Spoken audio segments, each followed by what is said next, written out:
Arratsaldeon, muy buenas tardes, bienvenidos y bienvenidas a esta segunda parte de Informativos Tele7. Hoy es lunes 26 de junio y tenemos muchos temas que contarles en este arranque de la semana, primera semanita de este mes de verano. Recuerden que cambiamos de estación y también tuvimos pues esa noche de San Juan con diferentes fiestas. Ya han visto con nuestras compañeras, bueno, pues Arantxa Sancho y Coro Mendieta, esas antorchas en Muskiz, pero ha habido fiestas en Artegabeitia, siguen de fiestas en Artegabeitia, seguimos aquí en Baracaldo, bueno, las fiestas de Leioa, muchas festividades, pero también mucha actualidad, porque luego vamos a hablar de comisiones en el Parlamento Vasco, también, bueno, pues de ese paso del Tour de Francia también por la capital vizcaína, por las diferentes localidades, pero Bilbao, uno de los lugares por donde va a pasar, bueno, pues ese pelotón de uno de las citas más importantes a nivel internacional en el mundo deportivo del ciclismo, pero también el fin de semana nos ha dejado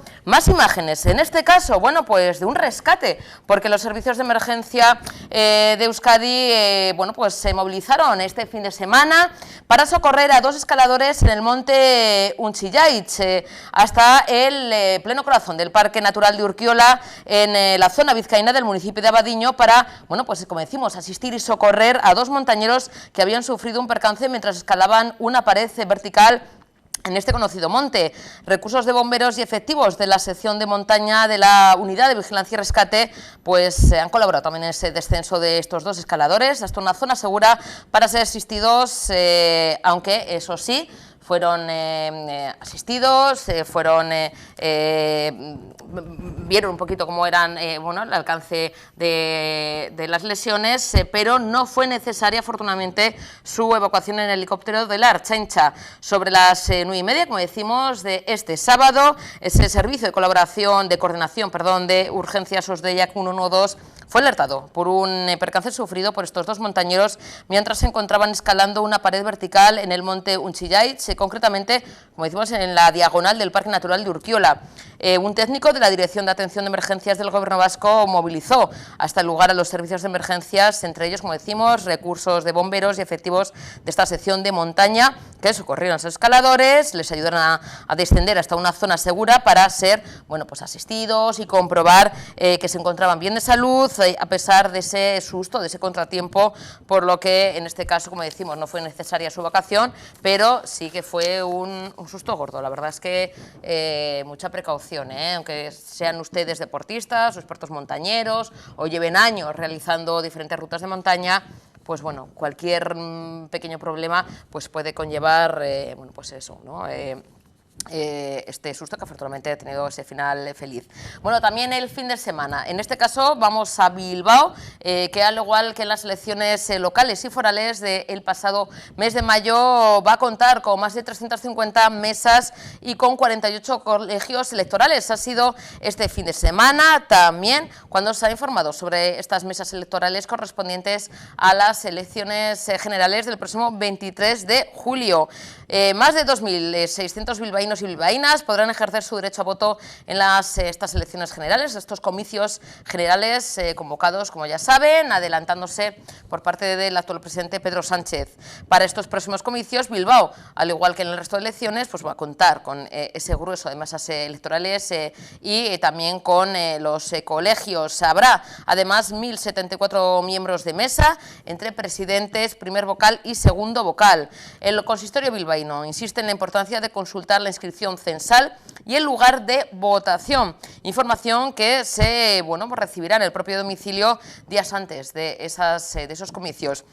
Las y los votantes tendrán la posibilidad de consultar el espacio electoral que les corresponde, además en la web municipal GeoBilbao, de tal forma que al señalar una ubicación de residencia aparecerá en la pantalla el colegio electoral donde corresponde votar. Así que no solamente nos llegará la información a través del correo ordinario, sino también podemos hacerlo, bueno, pues con esa aplicación de esa página web, bueno, pues que es la web municipal, digital, que la verdad es que es una manera muy rápida, muy sencilla también, por si acaso, bueno, pues no hemos recibido, hombre, que no creo que se traspapele, pero bueno, de manera más inmediata.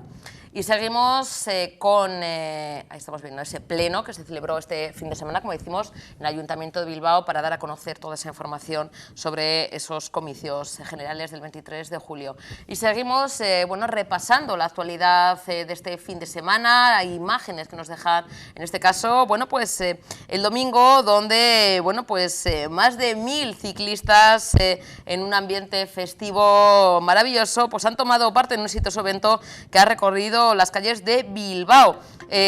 Han sido cientos y cientos de familias las que han podido disfrutar de la bicicleta en esta fiesta organizada en Bilbao para dar la bienvenida precisamente al Tour, con salida en el Arenal. Todos los participantes han cumplido un doble objetivo, ya que además de abrir sus puertas a la carrera más importante del mundo, han fomentado el uso de la bicicleta y la movilidad sostenible.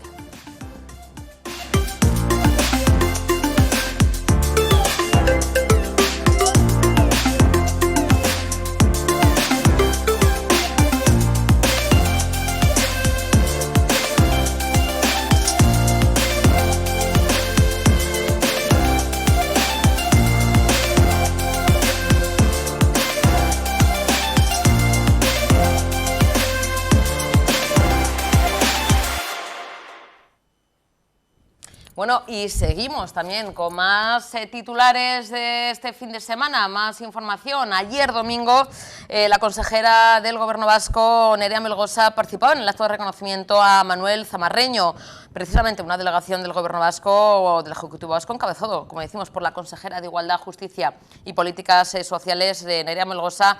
Participó ayer mismo en Errentería en el homenaje a Zamarreño, a Manuel Zamarreño, en el 25 aniversario del asesinato de este concejal del Partido Popular a manos de la banda terrorista ETA. Junto a la Sailburu ha estado presentes también en este emotivo reconocimiento a Intxine Zenarro, directora del Instituto de la Memoria, la Convivencia y los Derechos Humanos, Gogora, y Enrique Ullibarriana, asesor para la atención a las víctimas en la Dirección de Derechos Humanos, Víctimas y Diversidad. Además de esa ofrenda floral en el parque, que por cierto lleva el nombre de Manuel Zamarreño. El acto, eso sí, no ha incluido discursos políticos, pero ha contado con una amplia y plural representación política e institucional. Además, bueno, pues lo más emotivo, porque bueno, ha habido presencia representantes políticos, pero no han hablado, no han hecho ese discurso, han querido dejar el protagonismo a la sociedad civil, y también en este caso con un emotivo discurso, unas emotivas palabras por parte de su hija Nayara Zamarreño, que bueno, además colabora en Adi Adian, que es programa de víctimas educadoras en las aulas que promueve precisamente el Gobierno vasco. Han participado también otras víctimas de la banda terrorista ETA en este programa, que en este caso quería estar muy presentes no solamente con Nayara, sino con todos sus familiares. Vamos a ver un resumen de lo que aconteció ayer en Errentería.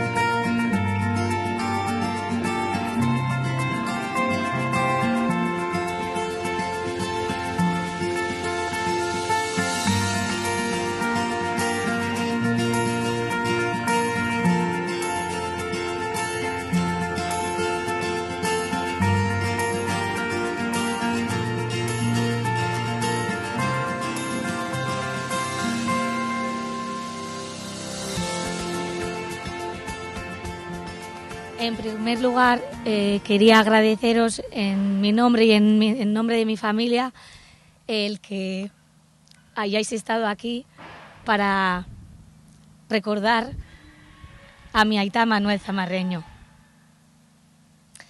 Han pasado 25 años. Parece que fue ayer cuando insistías en que tenías que ir a por el pan. Saliste por la puerta, doblaste la esquina acompañado de Juan Mari y solo me dejaste hacer una pequeña reflexión en mi cabeza a modo de despedida. 25 años después te podría contar muchas cosas, muchísimas historias personales, de logros, pérdidas, hechos históricos, pero sin duda hay una que te hubiera hecho especial ilusión vivirla. Y es que ETA dejó de matar en 2011 y unos años más tarde, en 2018, su disolución. La lucha contra el terrorismo y las numerosas muertes sin sentido que tanto te quitaban el sueño se acabaron. Y acabaron, entre otras cosas, por gente valiente como tú, o tu gran amigo José Luis Caso, al que tanto apreciabas. Os dejasteis la vida por defender vuestras ideas.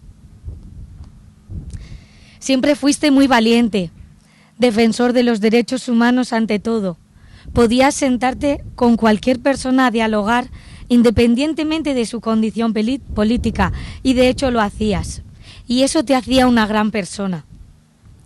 El derecho a la vida, siendo el derecho más grande que hay, si lo vulneras, no queda nada.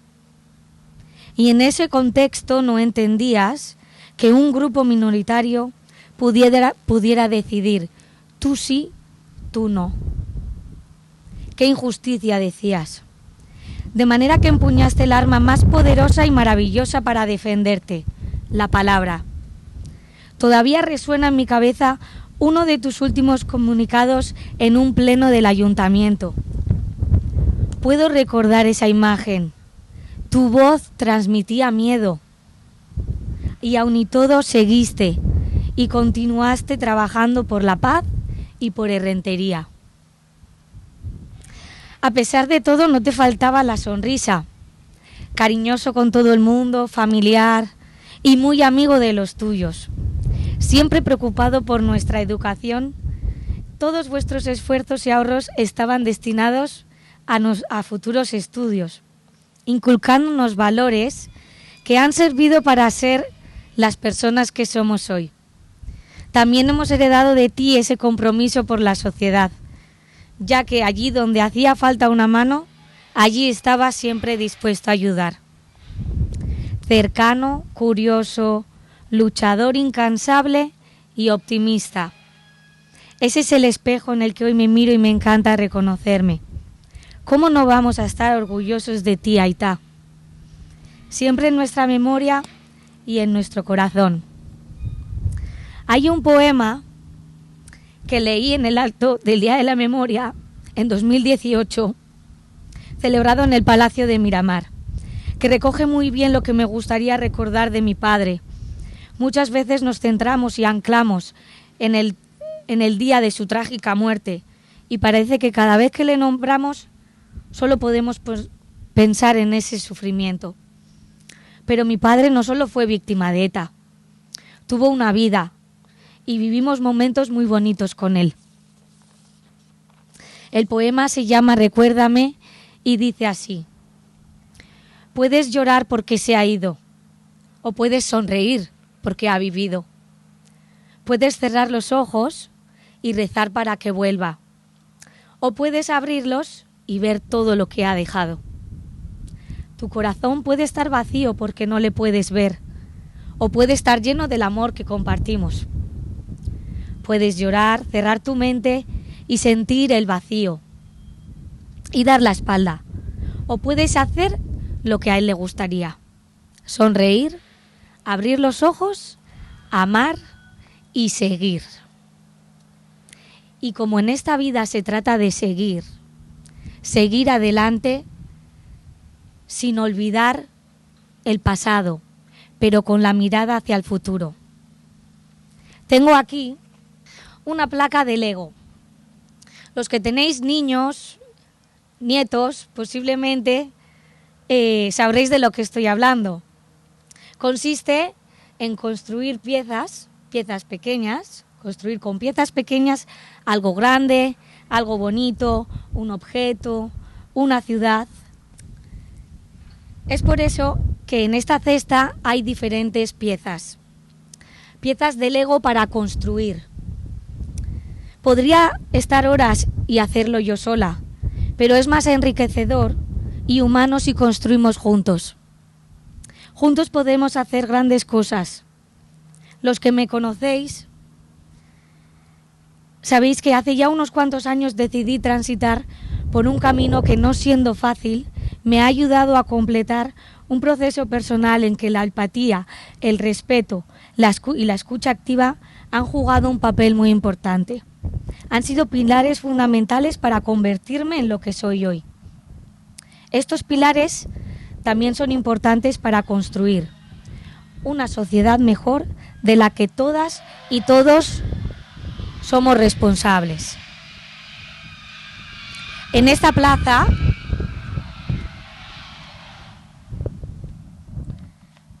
que puede ser la Plaza de la Convivencia, podría representar este mismo parque en el que nos encontramos hoy, con unas vistas fabulosas, lleno de vida y de gente. Y hoy nos hemos juntado para recordar a Manuel Zamarreño, un ciudadano que fue asesinado, una persona cuyo derecho más sagrado como es la vida fue vulnerado. Y eso jamás tuvo que ocurrir. Creo que eso es algo que nos une a todas y a todos los que nos encontramos hoy aquí. Es por eso que os invito, al que le apetezca y así lo sienta, que pueda aportar su granito de arena o su pieza de Lego en favor de la construcción de una convivencia colectiva. Pensemos en el futuro y en la sociedad que queremos para nuestros hijos e hijas. Y por eso hoy, en representación del futuro, Imanol y Luca van a poner las primeras piezas para construir paz y convivencia. También os podéis acercar simplemente para ver, para tocar. Eso también está bien.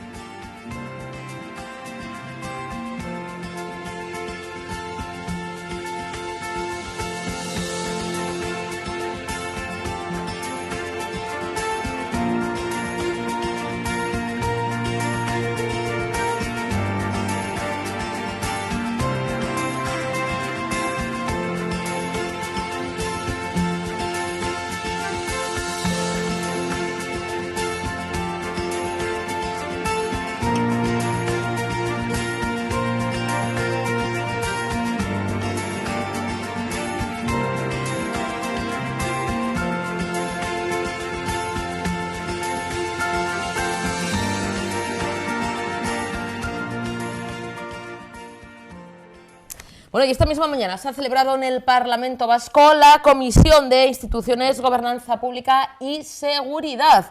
Una comparecencia en la que ha intervenido el vicelehendakari primero y consejero de Seguridad del Gobierno Vasco, Josu Erkoreka, que pues ha presentado al nuevo director de la Agencia Vasca de Protección de Datos, al que vamos a conocer, también vamos a escuchar, y donde también se defiende la figura de esta agencia, en un principio Agencia Vasca de Protección de Datos, porque se quiere dar un paso más, también la necesidad de tener un ente, ¿no?, en el que se protejan datos, ahora mismo además con diferentes realidades, ¿no?, diferentes amenazas, como es el avance de la inteligencia artificial, entre otros temas. Vamos a escuchar primero al vicelehendakari primero y consejero de Seguridad, Josu Erkoreka, que presenta al nuevo director de esta Agencia Vasca de Protección de Datos.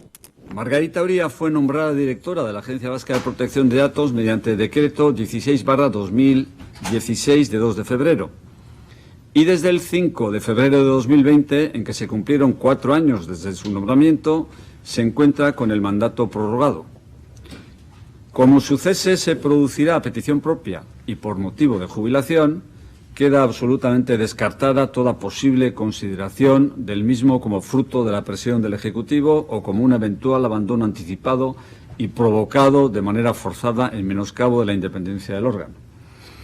Ahora bien, como el cese se va a producir en un momento en el que no ha concluido todavía la tramitación parlamentaria del proyecto de ley, es evidente que las previsiones de este no resultan todavía aplicables al nombramiento del nuevo director. Y no solo porque no han entrado en vigor aún, algo que resulta evidente a todas luces, sino además porque, estando el texto sujeto a tramitación y, por tanto, a posibles cambios, resulta imposible conocer cuál será su contenido concreto en el momento en el que la Cámara determine su aprobación definitiva. Sin embargo, tampoco parece pertinente la aplicación directa y lineal de la ley autonómica todavía vigente en la materia, la Ley 2/2004 de 25 de febrero, porque ésta prevé un procedimiento para el nombramiento de la persona que ha de desempeñar la dirección de la agencia que no se encuentra, digámoslo así, en sintonía con los estándares de transparencia y participación que derivan del Reglamento Europeo de 2016, ¿no? De ahí que, para suceder a Margarita Uría tras su ya inminente cese, el Gobierno haya promovido una suerte de aplicación parcial anticipada, si se me permite la expresión, de los preceptos del proyecto de ley relativos al nombramiento de la Autoridad de Protección de Datos, una aplicación que, desde la observación, como no puede ser menos, de la ley vasca formalmente vigente aún, se adecúe a los parámetros del Reglamento Europeo. El Reglamento General, como se sabe, no impone una regla única para el nombramiento y el cese del o de los miembros de las autoridades de control. Es algo que deja en manos de las singularidades institucionales de cada Estado miembro. Eso sí, establece en su artículo 53 unas reglas mínimas que han de ser necesariamente observadas por todos ellos. Este precepto, muy resumidamente, dispone que el nombramiento de las autoridades de control podrá ser encomendada, entre otros, al Ejecutivo, tal y como prevé la Ley Vasca de 2004, y ha venido ocurriendo hasta la fecha con los diferentes directores de la agencia, pero añade que, en cualquier caso, deberá llevarse a cabo mediante un procedimiento transparente. En cualquier caso, concluye, el nombramiento deberá recaer sobre personas que posean, esto es textual, la titulación, la experiencia y las aptitudes, en particular en el ámbito de la protección de datos personales, necesarias para el cumplimiento de sus funciones y el ejercicio de sus poderes. Pues bien, este es, resumidamente, el marco que define el Reglamento General y que tomamos como referencia para la comparecencia de hoy. Se habilita un procedimiento participativo y transparente a través de una comparecencia parlamentaria previa que no se contempla en la ley vasca vigente, con el fin de garantizar que el nombramiento de la persona que va a ocupar la dirección, que corresponde al Gobierno, el nombramiento, recaiga en una persona que cuenta con la titulación, la experiencia y las aptitudes necesarias. El proyecto de ley que se está tramitando en la Cámara en estos momentos regula, como bien saben, en su artículo 8, el régimen de designación y nombramiento de la persona que ha de encarnar la presidencia de la Autoridad Vasca de Protección de Datos. Este precepto establece que la iniciativa corresponde al Gobierno vasco, que propondrá la persona que considere idónea para presidir la Agencia Vasca de Protección de Datos, la cual deberá poseer la titulación, la experiencia y las aptitudes, en particular en el ámbito de la protección de datos personales, necesarias para el cumplimiento de sus funciones y el ejercicio de sus poderes. Una vez recibida la propuesta gubernamental, añade el proyecto, el Parlamento vasco la someterá a la comisión competente, que deberá aprobarla por la mayoría absoluta. Como se ve, se anticipa la celebración de la comparecencia previa, pero no se considera necesario celebrar la votación prevista en el proyecto, no porque no vaya a ser posible superarla, porque en este momento, como se sabe, los grupos parlamentarios que apoyan al Gobierno cuentan con mayoría absoluta en la Cámara, sino porque podría resultar chocante e incluso, si me apuran, hasta problemático para esta comisión propiciar una votación que carece de un soporte directo en el ordenamiento jurídico y que, aun cuando está prevista en el proyecto de ley, ni se encuentra en vigor, ni es seguro que no vaya a ser modificada a lo largo de su tramitación. Materialmente, por tanto, los requisitos de transparencia y participación que exige el Reglamento General se ven satisfechos con una comparecencia previa en la que todos los grupos parlamentarios podrán comprobar que la persona propuesta reúne las condiciones de titulación, experiencia y aptitudes necesarias para el cumplimiento de sus funciones en el ámbito de la protección de datos personales y, por supuesto, podrán exponer sus puntos de vista al respecto. Y como podrán comprobar, Unai Aberasturi Goreño, a quien cedo inmediatamente la palabra, cumple todos los requisitos de idoneidad para el desempeño con acierto de la máxima responsabilidad de la ahora agencia y espero que pronto Autoridad Vasca de Protección de Datos. Radical, independencia personal y política, no se le conoce vinculación partidista de ningún tipo y rigurosa profesionalidad, una trayectoria académica estrecha e intensamente vinculada a la investigación, el estudio y la docencia del régimen jurídico de la protección de datos personales. Cada procedimiento administrativo conlleva un tratamiento de datos. A mí me resulta fundamental contar con una entidad que conoce en qué consiste ese tratamiento, ese procedimiento, desde la más estricta cercanía, in situ. Quiero decir, yo he participado, lo digo modestamente, en muchísimos cursos, en múltiples administraciones, y es curioso cómo siempre sale a la luz en esos cursos el papel de la Agencia Vasca de Protección de Datos. ¿Por qué? Bueno, pues básicamente porque se trata de una entidad a la que prácticamente todas las administraciones han acudido cada vez que han tenido alguna duda sobre cómo tratar los datos en un aspecto muy concreto. Cómo tramitar unas ayudas, cómo tramitar un procedimiento sancionador en un expediente concreto. Yo creo que ese hecho justifica la existencia de una Agencia Vasca de Protección de Datos, Autoridad Vasca de Protección de Datos en su momento, sobre todo por la cercanía, por el tipo de trabajo que desarrolla. Se ha comentado también en relación al crimen del Ardero, pues bueno, pues cómo veía yo ese asunto. Claro, es un tema especialmente polémico porque tiene diferentes dimensiones o puede ser analizado desde diferentes perspectivas. En primer lugar, desde la labor policial, y es un aspecto muy conflictivo, el del tratamiento de datos en el sector de las policías, muchas veces porque ha habido carencias normativas, muchas veces, o dudas con respecto a cómo aplicar las normas, hasta qué punto se puede acceder a unos datos, hasta qué punto no se puede acceder a unos datos, hasta qué punto se pueden compartir los datos. Ha habido sentencias importantísimas a este respecto, por ejemplo, sobre el acceso de las policías a las historias clínicas, que han sido resueltas por el Tribunal Supremo. Entonces hay primero una perspectiva jurídica y hay después una perspectiva, si se quiere, mediática, que es lo que hemos visto también a lo largo de los últimos meses sobre cómo pues, determinados medios de comunicación publican información que quizás no se debería haber publicado, información en formato vídeo, por ejemplo, ¿verdad? Entonces es un tema especialmente complejo en el que la Agencia Vasca de Protección de Datos lo que tiene que hacer es garantizar el derecho a la protección de datos, no tanto regular el régimen jurídico, establecer el régimen jurídico que se tiene que aplicar en el tratamiento de datos de contenido policial. Se me ha preguntado también por cómo veía el alcance del derecho fundamental a la protección de datos a nivel global, mundial. Claro, lógicamente es un tema que ha generado polémica a lo largo de los años.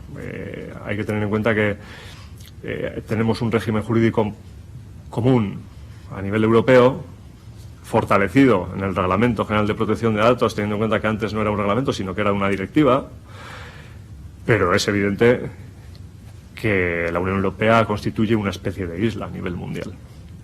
Se puede decir que tenemos un régimen jurídico especialmente estricto, pero después se plantean problemas prácticos, por ejemplo, a la hora de realizar transferencias internacionales de datos, aspectos que se han puesto de manifiesto, por ejemplo, en el Tribunal de Justicia de la Unión Europea, con sentencias que han echado por tierra instrumentos de colaboración entre la Unión Europea y la Administración americana, por ejemplo.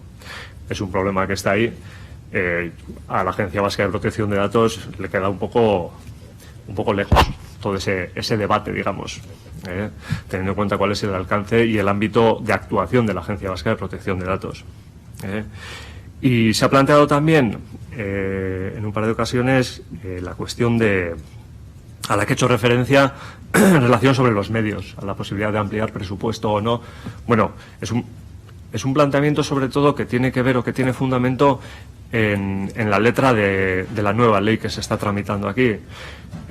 Si tenemos en cuenta que se puede acabar ampliando el ámbito de actuación de la Agencia Vasca de Protección de Datos, porque se amplía el ámbito de aplicación de la propia ley, y si se tiene en cuenta que las funciones de la agencia van a aumentar, es muy probable que sea necesario contar con más medios para dar respuesta a todos los retos que se van a plantear, porque van a ser más las entidades a las que va a haber que llegar y van a ser más los problemas que habrá que enfrentar. La referencia que has hecho, por ejemplo, a la inteligencia artificial, bueno, todavía está por ver qué alcance va a tener en la práctica, pero es muy probable que requiera de un esfuerzo importante. Yo creo que, a la vista de que todavía no hay una normativa, no hay un marco jurídico cerrado al respecto de esta cuestión, es muy interesante que el debate ya se haya puesto encima de la mesa y que tengamos la oportunidad de hablar de estas cosas desde la perspectiva jurídica, también ética y también social, para adelantarnos de alguna forma a lo que pueda venirnos desde las propias administraciones en forma de, has citado, algoritmos, inteligencia artificial, las nuevas tecnologías, si se quiere. Entonces, es verdad que históricamente desde el derecho siempre se ha ido un poco por detrás de la realidad, un poco o mucho por detrás de la realidad. Muchas veces el propio legislador lo ha reconocido incluso en las exposiciones de motivos de las normas. La Ley Orgánica del 92 hablaba del inevitable desfase de las normas con respecto a las nuevas tecnologías. Claro, pues las nuevas tecnologías avanzan a una velocidad que no se corresponde con la velocidad que manejamos a la hora de aprobar las normas. Porque, bueno, aprobar normas es mucho más complejo que crear nuevas formas de gestionar la información. Entonces yo vuelvo a subrayar, yo creo que en ese momento en el que estamos interiorizando esta segunda transición, yo creo que va a ser muy importante, como ya lo ha sido en general con el derecho a la protección de datos, la sensibilización y la educación. Y va a haber que incidir en eso constantemente, porque es la política más efectiva para hacer frente a los problemas que nos van a plantear estas nuevas herramientas tecnológicas. En ese sentido, se me interrogaba también, y efectivamente reitero lo que acabo de decir. Yo creo que esa transformación que está llegando, que todavía no se ha consolidado, pero que está llegando y que está siendo debatida, tanto en el sector privado como en el público, yo creo que sobre todo lo que requiere es mucha educación, mucha enseñanza, mucha comunicación, mucha sensibilización. Y yo creo que el papel de la Agencia Vasca, de la Autoridad Vasca de Protección de Datos, se va a tener que centrar ahí.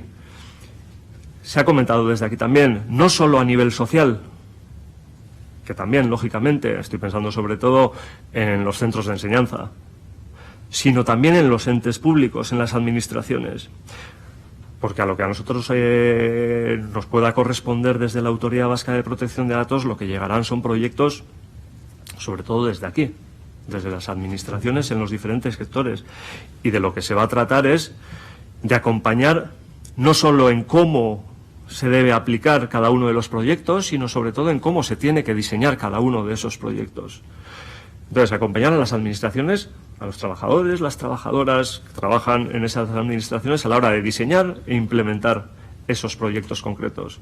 Yo creo que ese es el primer paso que se tiene que dar desde una autoridad independiente dedicada a la protección de datos, cuando hablamos de esa segunda revolución, digamos, que traerá seguramente la inteligencia artificial al sector público. Entonces, yo sobre todo subrayo la importancia de la labor de la agencia en ese ámbito de prevención, de acompañamiento, a la hora de diseñar las herramientas y a la hora de aplicar las herramientas.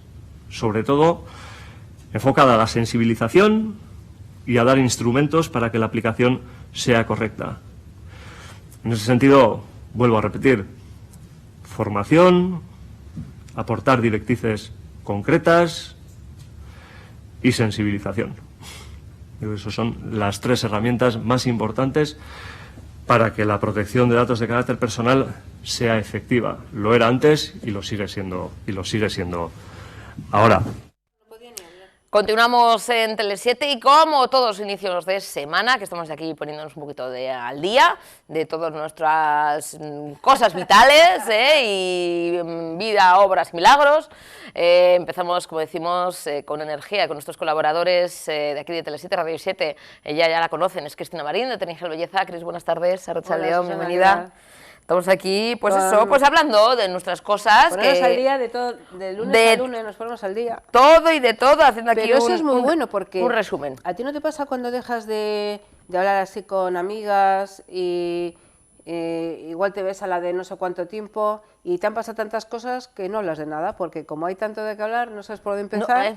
No es lo mismo que cuando nos vemos como tú y yo toda la semana, oye, mira, esto no sé qué, tal. Eso, las últimas novedades, ¿no? Porque pasa una semanita, pero claro, cuando pasa mucho tiempo dices, bueno, ¿por dónde empiezo? Si ya se me ha olvidado hasta lo que he vivido. Yo sé lo que llamo eso cuando me llama alguna... Yo tengo amigas que nos llamamos cada 2 o 3 días, ¿no? Venga, vamos a hacer el comentario de texto de estos...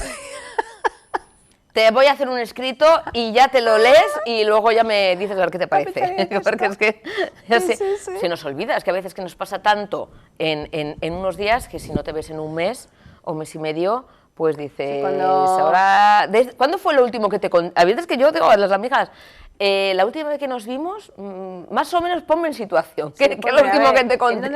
¿En dónde quedó ese capítulo? Sí, porque si no, hay veces que incluso igual no contamos algo que... Y otra cosa, esto ya me lo habías contado, que yo suelo hacer mucho lo de reiterarme. Como hablas con tanta gente además, no sabes a quién le has dicho, no sabes a quién le has dicho qué. Y entonces dices, ¿le dije, no le dije? Va, pues acaso se lo voy a decir, no me voy a quedar con la gana. Más vale que redunde el mensaje que no luego que nos omita. Que sobre, que no que se omita la información.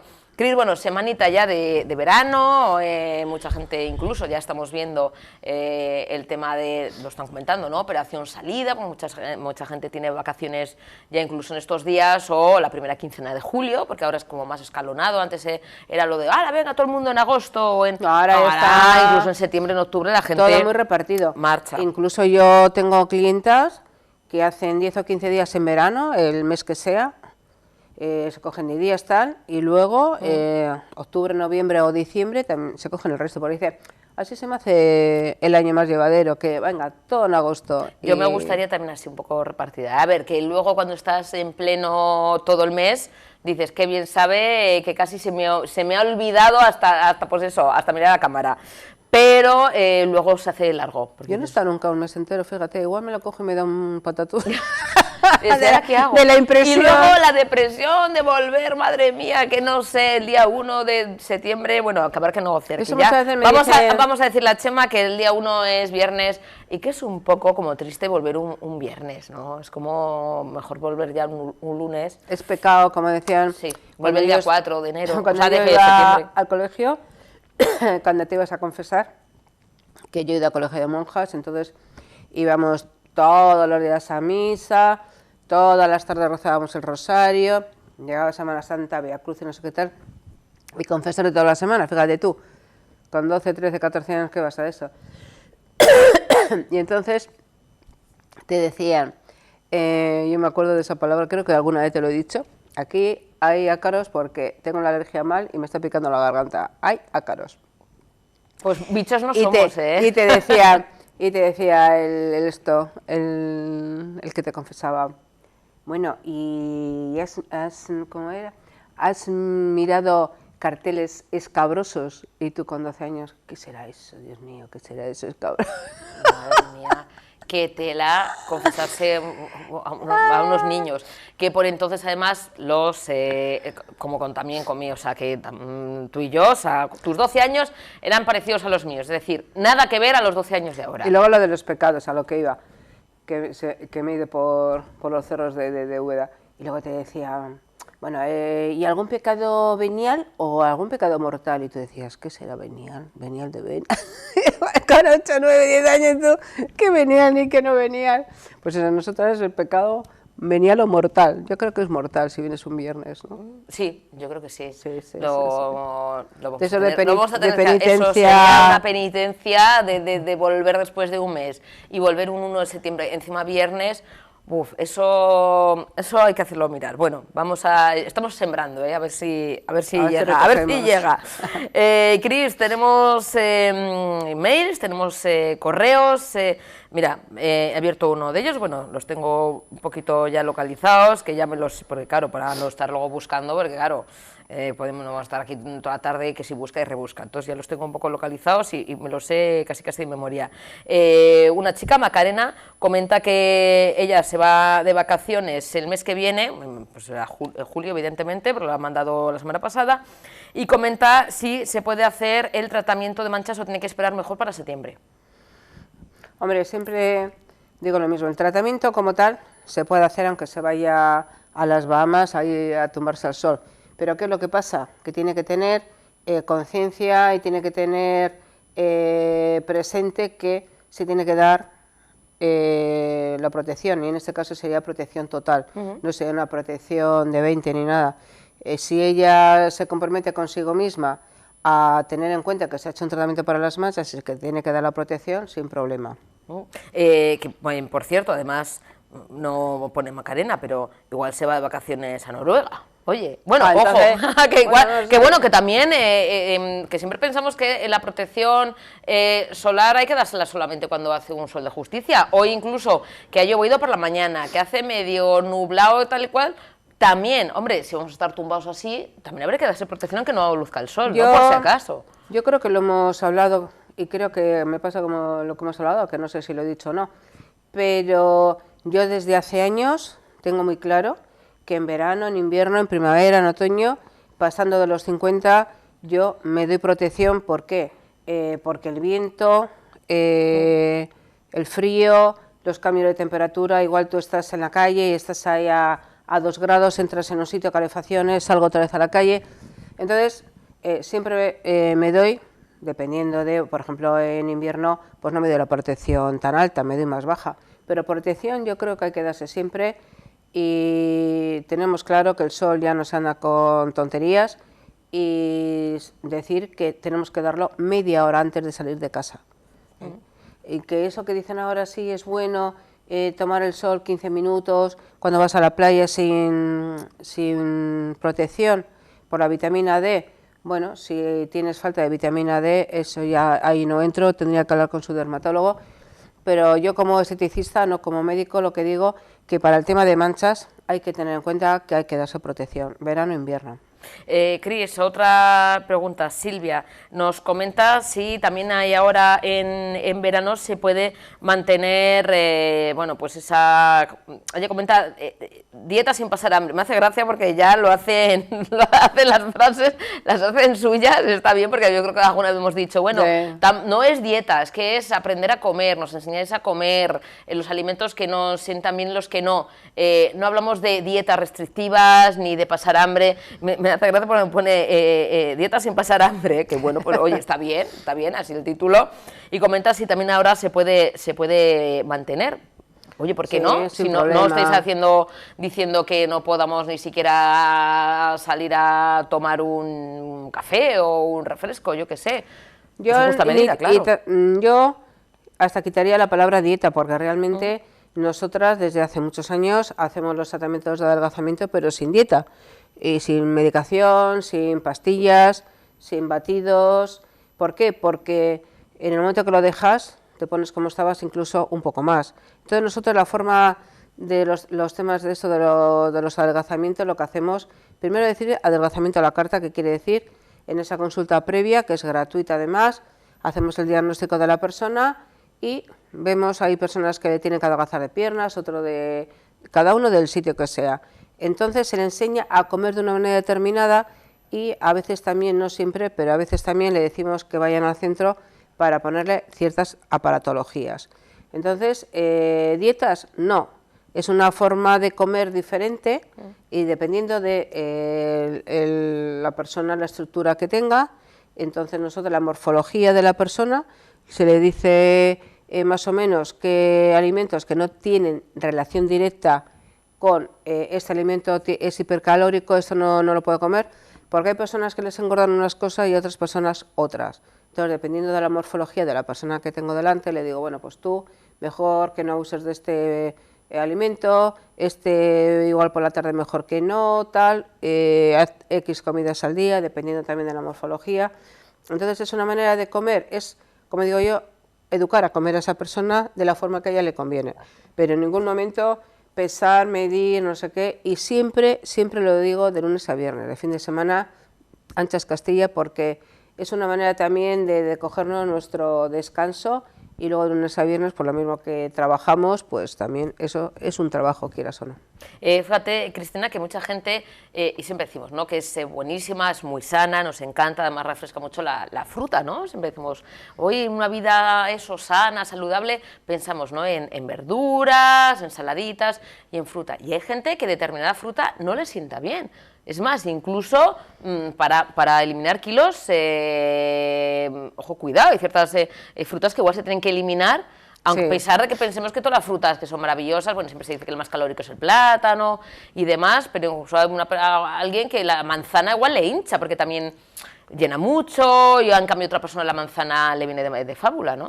Sí, cada persona somos un mundo en todos los aspectos, no solamente en el tema del adelgazamiento, entonces cada persona, por eso siempre digo, cuando me llaman por teléfono y quieren una generalidad de su problema, digo, no, te tengo que ver, hombre, si tú me llamas para quitarte los pelos, te digo, pues mira, sí, tenemos un láser, ¿que eres hombre o mujer? Pues esto, o sea, porque a veces te llamo un hombre y es para la hija o para tal, entonces le explico un poco el láser que voy a utilizar y los pelos va a dar igual. Te quiero decir, pueden ser más gordos, menos gordos, de un color de otro tal, de una profundidad, pero a fin de cuentas, pelos son. Pero cuando ya estamos hablando, pues no sé, de quitar manchas, no es lo mismo una mancha de un tamaño de otra, de un color de otra, dentro de los marrones, las blancas y las rojas, las blancas no tienen remedio y las rojas ya es de médico. Entonces, cada persona somos un mundo y reaccionamos de una forma diferente. Entonces, siempre digo que café para todos. Ojalá, pero no, porque entonces yo, en vez de tener, iba a decir 200 máquinas, tampoco tengo 200, no voy a ser exagerada, como en Andalucía, de tanto ir a Andalucía ya me estoy haciendo un poco exagerada, pero no tampoco una para todos. Entonces, en el caso de adelgazar, eso sí que es súper personalizado, porque, como bien has dicho tú, hay gente que le hincha la lechuga, le sienta mal incluso para digerirlo, le da gases, ardores, entonces cada persona somos de una forma. Cris, mira, como siempre me gusta, cuando los chicos nos mandan también correos y mails, pues oye, los sacamos aquí para que vean que hay chicas y chicos Teringel, que no solamente hay mujeres, ni mucho menos, sino que también ahora mismo, incluso para algunos tratamientos hay más chicos, en algunos de ellos, que chicas. Y Andoni nos manda, yo no sé si alguna vez lo hemos comentado, y me parece interesante, que dice que él tiene bastante grasa acumulada en la zona de la espalda. ¿Un chico? Sí, un chico, oye, pues no especifica más, dice que tiene en la zona de la espalda y en la zona aquí bueno, como del pecho y un poquito por la zona de atrás. Si se puede también quitar esa grasa. Sí, eso. Oye, igual ha perdido peso y lo que tienes un poco que eso habrá que verle, Andoni. Depende de la morfología también, pero lo habitual suelen ser en los hombres es más que nada la tripa y el estómago, pero bueno, he hecho algunos tratamientos, pero la verdad que no tantos como en mujeres. Entonces sí. Hay aparatología expresamente para eso, es muy efectiva para saber el número de sesiones, porque esto no es solamente una vez, como algunos que tengo de solamente una vez, aquí hay que ir más de una, pero tampoco muchas más, entonces habría que verle para ver qué tratamiento le ponemos con aparatología, siempre aparatología totalmente, ya sabes tú, nada claustrofóbica, nada dolorosa, y estás ahí más a gusto que un arbusto. Te tumbas ahí y nosotros te vamos poniendo lo que vas necesitando y cuando le veamos le diríamos, pues bueno, tú tienes que venir 2 veces, 3 veces, las que sean. Además, bueno, que todas las zonas, porque como decimos son tratamientos, además de agradecidos y efectivos, que no duelen, que no hay pinchazos, no hay agujas, pero más a más en esa zona de la espalda es una zona muy agradecida, es decir, porque es una zona dura, o sea, me refiero, que seguramente que Andoni no tenga ningún problema en que las sesiones que haga falta, como un campeón, hacerse el tratamiento y sin ninguna pega. Ahí suele ser muy pocas sesiones. Lo peor para la grasa localizada, creo que lo he dicho alguna vez, es la zona de las cartucheras. Las chicas jóvenes normalmente suelen tener en esa zona metida toda la grasa. Entonces, eso unido a que son gente joven que tiene la grasa dura, la carne dura, está todo duro, cuesta más, pero en la espalda no es una zona problemática. Oye, y en la zona, por ejemplo, que bueno, no es que no lo pregunto yo, como cosecha propia, la zona un poquito esto que yo, sobre todo, cuando algún amigo, sí, amigo, pero bueno, te pilla un poco mal y te saca la foto y te sale esto, como si fueras un pelícano. Eso es un enemigo, no es un amigo. Eso es, por eso digo, amigo, entre comillas, bueno, no amigo, pero bueno, te pilla pues un poco mal, además, bueno, yo que pues lo de posar, pues, no se me da nada bien, si me sacan de aquella manera. Se puede quitar, porque a veces que no solamente por el tema igual que quizá del peso, sino también por la edad, por la constitución, acumulamos un poquito aquí, se nos va definiendo menos el tema del rostro. ¿Se puede quitar también? Sí, porque además ahí, si no te lo quitas a tiempo, el peso de la grasa hace como también un poco de flacidez, que es lo que tú has dicho, que de perfil pareces un poco pelícano, y a veces igual la persona va pensando que es grasa y solamente es flacidez, con lo cual es una sorpresa muy agradable, porque en una sesión te quitas el problema, con ese láser que tenemos nosotros ahí maravilloso en exclusiva, y con una sola sesión solucionas. También a veces no solamente es de aquí, sino que viene de aquí, entonces hay que tirar de aquí, de toda esta zona, para que esto se te extense todo lo máximo posible, que no es el tratamiento aquí solamente lo localizo y punto. Entonces siempre hay que mirar, porque también ahí entran en juego muchos factores, la edad, qué tipo de... porque no es lo mismo para tensar esto de estas caras así con mandíbula aquí cuadrada que una así como más afinada. Eso siempre hay que mirarlo, porque puede ser solamente grasa, puede ser solamente flacidez o puede ser una mezcla de las dos. Entonces, lo mejor de todo, la flacidez en este caso. ¿Por qué? Una sola sesión y te olvidas, y además te queda la cara, toda esta zona muy bonita y no te cambia nada tu fisonomía. Quiero decir, como no hay productos, no se infiltra nada, tú te quedas lo mismo, pero con esto más tenso. Oye, Cris, pues me lo apunto, Apunta. Ay, que voy a ir, ya verás, ya esas fotos van a quedar ya fetén, por mucho que este amigo me intente sacar el perfil malo. Yo mirándote desde aquí, te miro de perfil cuando has mirado para allá. Yo creo que solamente es flacidez, pero bueno, te tengo que ver con gafas y con la lupa. Vale, hecho. Pues me paso por Tringel Belleza, calle La Virtud número 2, entre planta centro de Baracaldo, cerquita de la Rico Plaza.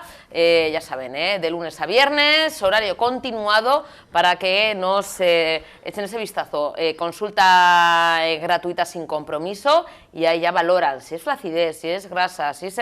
Pero todo se puede quitar, Lo que pasa es que, bueno, pues hay diferentes máquinas, aparatología, diferentes tratamientos acordes de manera personalizada, depende de lo que tengamos, no es lo mismo lo que pueda, como comenta Cristina, ¿no? Pues tener un poco que si no lo hemos dejado más y ya es un poquito más de grasa, que también se quita, pero igual hay que dar alguna sesión más. Lo importante es acudir cuanto antes, Cristina. Yo voy a ir esta misma semana para que me dejes así, pero poner un perfil griego-romano, fíjate. Muy bien. Cris, nos vemos el lunes. Venga. Gracias, como siempre. Buena semana. Nos vamos al Cargi. El Lehendakari apuesta por afianzar la recuperación económica de Euskadi en un marco de incertidumbres globales ante un futuro desafiante. Lo ha hecho en el acto de clausura del encuentro empresarial organizado por el Cargi. El propio Urkullu asegura que las instituciones van a seguir siendo una mano tendida en los procesos de crecimiento e inversión. En este caso, en este encuentro empresarial, nuevas miradas ante un futuro desafiante, como decimos, organizó por el Cargui con ocasión de su Asamblea General de Socios, ha compartido ese objetivo de afianzar la recuperación económica de Euskadi en, bueno, pues en un marco complicado.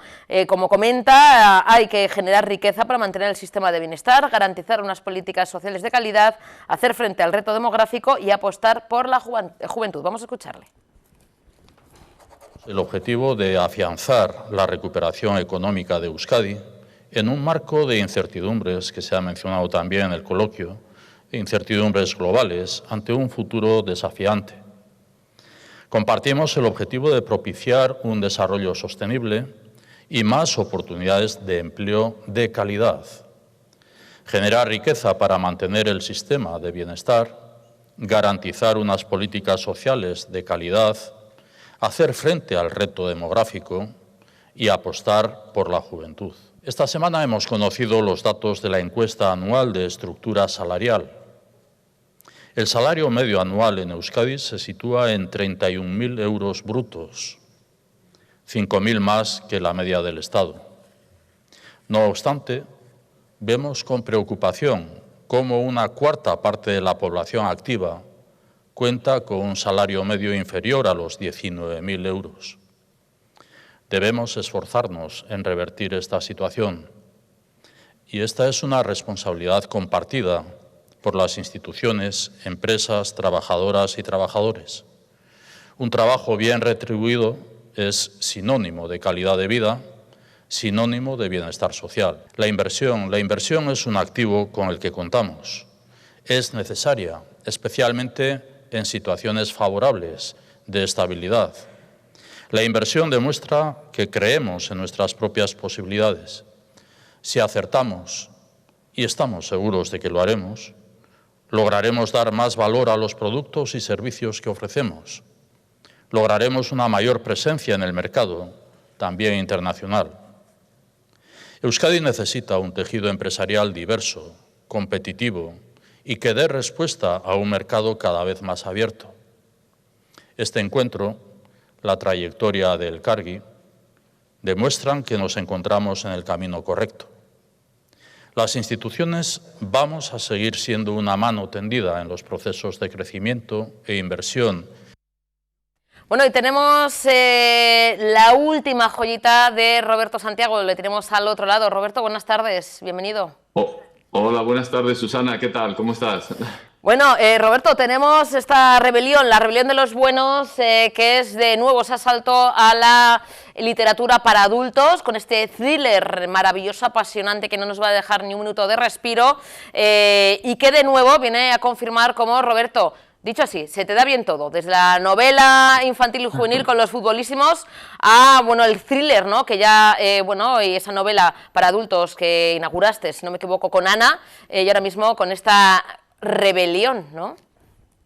Pues bueno, sí, he escrito, como bien dices, muchas novelas infantiles y juveniles, Los futbolísimos, Los 11, muchas otras. Hace 6 años escribí y publiqué mi primera novela negra para adultos, Ana, que luego se convirtió en la serie de televisión Ana Tramel, y ahora pues he tenido la suerte de que con mi segunda novela negra, La rebelión de los buenos, me han dado el premio Fernando Lara. Muy feliz y disfrutando ahora que acaba de llegar La rebelión de los buenos a las librerías. Bueno, por cierto, eso es, enhorabuena por este premio, un premio de los más importantes de nuestra literatura. Roberto, ¿tú ya sabías, sabéis tiempo antes que sois los agraciados, o es en esa muchas veces cena, ¿no?, o entrega de premios cuando dicen tu nombre que sabes que has recibido el Fernando Lara?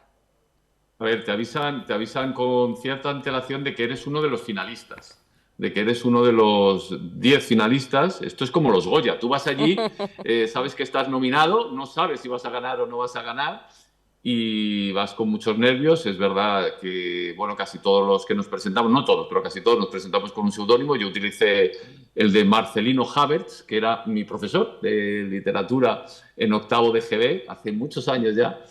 Y bueno, pues es muy emocionante. Los Reales Alcázares de Sevilla, que es uno de los sitios más bonitos del mundo, esos jardines increíbles, y muy emocionante cuando abren la plica y se anuncia que, bueno, pues en este caso que era yo el ganador con La rebelión de los buenos. Roberto, ¿por qué esto de que lo habéis comentado en otras ocasiones? Yo creo que también lo expliques a la audiencia, telespectadores de Tele7, Radio 7, el por qué se utilizan seudónimos para presentarse a los premios. Bueno, pues es una razón muy sencilla, para que el jurado valore la novela, no al autor o autora, sino que el premio de verdad se dé a la novela que consideren mejor, de más calidad, más interesante, sin tener en cuenta si el que lo ha escrito y el que está detrás es un autor novel o un autor con mucha trayectoria. Y bueno, pues la verdad es que a mí me parece la manera más justa de valorar las obras. Yo soy jurado de algunos premios de literatura infantil y juvenil, y siempre es muy emocionante, ¿no? Cuando abres la plica y descubres quién está detrás del seudónimo, ¿no? Muchas veces te sorprendes. Es muy emocionante y me parece un sistema muy justo. Sí, porque Roberto, en ocasiones, ¿no?, con una amplia ya trayectoria, ¿no?, en el mundo de la literatura juvenil, infantil y ahora también la novela para adultos, ¿no?, con tanto bagaje, muchas veces hay amistades, ya se hacen este mundillo, amistades, y tú, como jurado de otros certámenes, luego ahora siendo juzgado por, muchas veces pueden ser amigos, es decir, claro, y aquí aunque intentamos ser objetivos, igual el miembro del jurado, ¿no? Es alguien que te conoce y dice, pues mira, pues sí, elijo la novela de lo que dices, yo creo que es lo más justo, yo creo que es algo que se sigue haciendo y yo creo que es el mejor sistema. Por si acaso que no nos dejemos llevar por lo sentimental, ¿no? De mira, pues yo conozco a Roberto, o he trabajado con él, y bueno, pues elijo no, que sea algo justo, con un seudónimo, oye, y además homenajear a un profesor, ¿no? Yo creo que esto también es algo bonito, es decir, no elegir sino algo que ha marcado también tu vida, me refiero. Claro, no, yo creo que hay que ser muy agradecido. Uno se convierte en escritor por muchas razones, primero porque para ser escritor hay que leer muchísimo, es evidente, pero también tienes profesores que te han marcado. En mi caso, Marcelino Havertz fue uno de ellos y se lo agradezco, igual que le agradezco al jurado que valorara mi novela entre las cientos que se presentaron a este premio y que consideraran que era la merecedora del premio. De todas maneras, yo creo que esto de los premios hay que tomárselo, bueno, pues con cierta, vamos a decir, con cierta distancia, ¿no? Que gane una novela no significa que sea mejor que otra. Las novelas no compiten entre sí. Esto no es un partido de tenis. Tu novela es distinta a otras, ni mejor ni peor. ¿Un premio qué significa? Pues que el jurado en ese momento ha considerado que era la más adecuada. Y es una oportunidad. Yo me lo tomo un premio, es una oportunidad. ¿Una oportunidad de qué? De que tu novela se vea más, de que llegue a más lectores.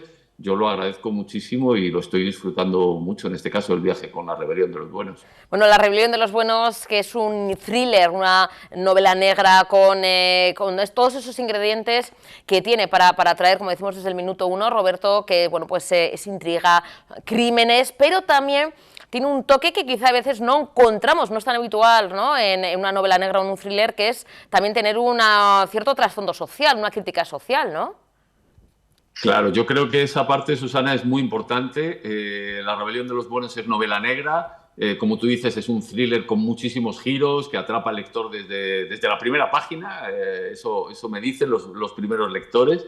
Pero que además de eso tiene una parte importantísima. La novela negra tiene, a diferencia de la novela policíaca clásica, tiene crítica social, tiene denuncia social y eso me parece muy importante. En este caso, La rebelión de los buenos habla sobre el trasfondo de las grandes multinacionales farmacéuticas, ¿no? Y muchas prácticas que no son totalmente éticas, podríamos decir de esa manera. Guau, esto es meterse de lleno en algo que, fíjate que muchas veces yo creo que nos supera, ¿no? Es una realidad, ¿no? Como una industria súper poderosa hace que algunas, dicho así, ¿no?, o enfermedades o virus sí consigan controlarse y otros en cambio no. Es decir, o sea, bueno, esto es algo que está ahí, ¿eh? O sea, porque muchas veces decimos, ¿no?, esas enfermedades raras, ¿no?, que hemos tenido aquí, muchas asociaciones dicen, no, es que claro, no les interesa, no el tema económico, esos grandes imperios farmacéuticos no investigan cuando quizá es algo que se podría solucionar. Es decir, todo esto es algo que también está como es Vox Populi, pero que cuesta hablar de ello, ¿no? Roberto ha sido valiente, la verdad. A ver, el tema de las farmacéuticas, de las grandes multinacionales farmacéuticas, es un tema controvertido que, como tú dices, está en el subconsciente de todo el mundo, más en los últimos años desde la pandemia. La novela de La rebelión de los buenos está ubicada antes de la pandemia, ocurre entre 2018 y 2019, no se menciona la pandemia ni el COVID, los personajes no saben la que se les viene encima. Y bueno, el tema de las farmacéuticas, yo diría dos cosas. Primero, las grandes empresas farmacéuticas han hecho grandes aportaciones y grandes avances para la sociedad y para la humanidad. Pero también, por desgracia, al igual que en otros sectores donde se junta muchísimo poder y muchísimo dinero, hay prácticas de corrupción que han llevado a miles de demandas y querellas en estos últimos años que, bueno, pues en resumen, por decirlo de una manera muy simple, cuando el sistema de salud está en manos de empresas multinacionales privadas, no estatales, privadas, cuyo principal objetivo, lícito totalmente, es obtener la mayor cantidad de beneficios, pues a veces las cosas no salen todo lo bien que nos gustarían, ¿no? Porque se antepone eso, se antepone el negocio a lo que es la pura salud y el interés general. Roberto, en tu novela, en La rebelión de los buenos son tan buenos y los malos tan malos, ¿o hay matices también? No. Esa es la gran pregunta que recorre la novela, Susana, la que tú acabas de decir. ¿Quiénes son los buenos realmente, no? Yo creo que para que una novela tenga verdadero interés, los personajes no pueden ser buenos del todo ni malos del todo. Yo he construido una novela muy coral, con muchos personajes que espero que enamoren al lector y que también en algunos casos los odien. Los dos protagonistas principales son Jeremías Avi y Trinidad. Trinidad y Avi son abogados y detectives y tienen muchas cosas muy buenas, son luchadores, creen en la justicia, pero también tienen ambos, cada uno por su lado, cosas, bueno, vamos a decir, defectos que no los hacen ser tan buenos ni tan puros, faltaría más. El ser humano está lleno de aristas, de contradicciones, de fortalezas y debilidades, y los personajes de La rebelión de los buenos también, sin ninguna duda. Claro, es que son, pues eso, seres humanos con sus virtudes y sus defectos, con lo cual esos personajes reales, ¿no? Que son los que muchas veces, Roberto, más atraen también, ¿no? Hablando de novela negra o de thriller, es decir, sí, están esas novelas, ¿no? Que hablan de superespías, superhéroes, superheroínas, pero luego están los héroes, entre comillas, de carne y hueso, ¿no? Los que también tienen sus dificultades, sus vicios, sus penurias y sus bajezas, ¿no? Sí, absolutamente. A mí me interesa siempre mucho los personajes que son cotidianos, con los que podemos identificarnos, que son cercanos a nosotros. En este caso, además, tanto Jeremías como Trinidad, como el resto del grupo de personajes protagonistas, cuando empieza la novela, por ejemplo, no saben nada sobre el mundo de las farmacéuticas. Le pasa lo mismo que al lector, y a través del viaje que inician, de una gran batalla legal contra una corporación farmacéutica, van descubriendo muchas de las prácticas que tienen estas industrias. Y ese viaje lo hacen de la mano del lector, con lo cual los personajes son los ojos del lector. Y en ese sentido es muy importante, como tú decías, pues que sean personajes que sintamos cercanos, que se identifique el lector con ellos. Yo creo que esta es una de las grandes características de La rebelión de los buenos, si me permites que te lo diga, y es que los personajes son el centro de la novela, mucho más incluso que la historia o que la propia trama. Roberto, esto es algo que me imagino que te han preguntado más compañeros y compañeras con este nuevo asalto a la novela negra, al thriller, a esta novela para adultos, pero sin dejar de lado, me imagino, al público, tu público desde hace décadas, que es el público infantil y juvenil, ¿no? Bueno, yo es verdad, hago y escribo para géneros y formatos muy diferentes. Mis novelas infantiles y juveniles se siguen publicando y por suerte tienen mucho éxito, lo cual estoy muy agradecido a estos niños, a estos jóvenes, a estos adolescentes que leen, que devoran mis libros, y también me debo a ellos, es verdad. Les agradezco tanto que mi manera de devolverles mi agradecimiento es seguir escribiendo más historias, historias que me mueven, historias que me emocionan a mí, en la confianza de que a ellos también les van a emocionar. Yo pienso seguir escribiendo mucha literatura infantil y juvenil, y también espero escribir más novelas negras. Hasta ahora solo he escrito estas dos, Ana y La rebelión de los buenos, pero ya estoy en la cabeza con otras historias. En concreto estoy con una en la cabeza rondándome que espero que dentro de algún tiempo se convierta en una nueva novela negra, en un nuevo thriller. ¿Cuál es el público más exigente? Porque siempre pensamos en los adultos, pero a los chiquis, como decimos aquí, ¿no? A los jóvenes, vamos, es como cuando presentas un espectáculo, ¿no? Me da igual, de teatro, de magia, les tienes que enganchar también desde el minuto 1, porque si no cogen y se ponen a mirar para arriba, dicen, qué aburrimiento, además te lo hacen saber. En este caso, tú no les puedes ver porque es una novela, en este caso, bueno, con los futbolísimos y con otras aventuras, pero sí que me imagino que en esos encuentros, con muchos que te has encontrado en la calle, o que te escriben y demás, los jóvenes son muy sinceros, me refiero. ¿Es un público difícil, los más jóvenes? El público y el lector infantil tiene una cosa que nosotros los adultos en cierto sentido hemos perdido. A ellos les da igual quedar bien o quedar mal. Ellos son muy directos, te dicen lo bueno, te dicen lo malo, te dicen lo que les gusta, te dicen lo que no les gusta. Esa sinceridad apabullante es maravillosa. Es maravillosa en mi caso, claro, porque tengo la suerte de que mis novelas les apasionan, pero también me hacen críticas, también me hacen críticas y me dicen aquellas cosas que no les gusten. Son un público muy, muy exigente. Y es cierto también que cuando algo les gusta, quieren más y más y más, ¿no? Los lectores adultos, por supuesto, que son y que somos exigentes, faltaría más. Pero bueno, son dos públicos muy diferentes, dos tipos de lectores muy distintos, que te exigen, en cualquier caso, un nivel de compromiso con la historia que estás escribiendo muy alto. Yo siempre escribo desde el mismo sitio, desde historias que a mí me mueven, que me interesan y que necesito contar, tanto si es para un público más infantil como si es para un público adulto. Pues Roberto, estaremos muy pendientes de esa nueva propuesta, de esa tercera novela negra, ese thriller que ya estás ahí cavilando. Espero que lo presentes aquí en Tele7, que será un placer volverte a ver y a escuchar. Y Roberto, incluso si puedes, pues oye, pues vernos aquí un poquito más cerca, ¿te parece? Un poquito más cerca, Susana, me parece perfecto. Ahora estoy aquí al lado del aeropuerto de Bilbao, justo. Marchas, o sea, dejas Bilbao y marchas, ¿no? Sí, llegué ayer y ahora marcho ya, sigo haciendo presentaciones, bueno, pues por todas partes, por toda España. La verdad que para mí es un placer estar aquí charlando contigo y con vosotros. Y sí, te tomo la palabra y por supuesto que volveré e intentaré estar más cerca todavía. Hecho.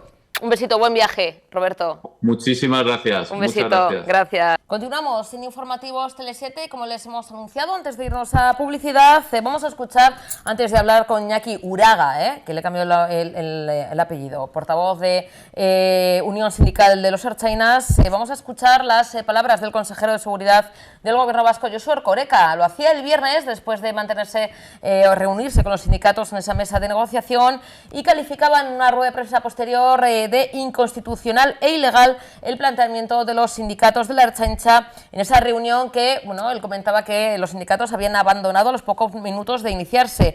Además, comentaba Erkoreka, lo van a escuchar, que, bueno, pues esta subida salarial lineal para toda la plantilla que exigen los sindicatos, pues esa subida la marcan los presupuestos generales del Estado y ha cuantificado en unos 100 millones de euros al año el coste de estas reivindicaciones sindicales. Hace también un llamamiento a negociar.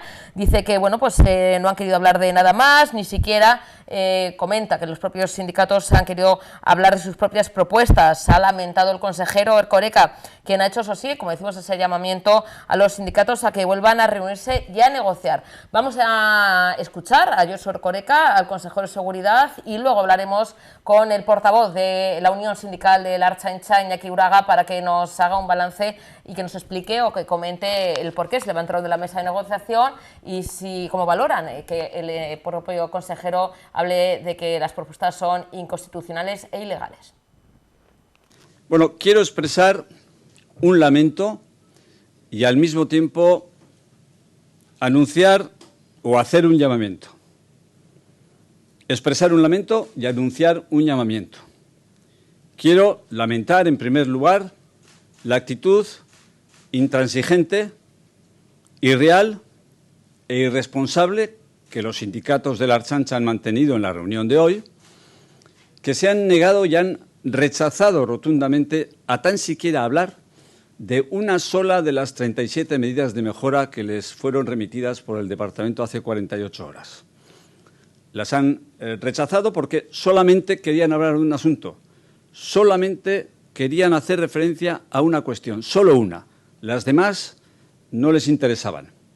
Y esa única cuestión de la que querían hablar, esa única cuestión sobre la que querían tratar, era la del incremento lineal de retribuciones para el conjunto de la plantilla. Era la única cuestión de la que hoy querían hablar y estaban dispuestos a hablar. Todo lo demás no les interesaba en absoluto. Una actitud, por tanto, insisto, irreal, intransigente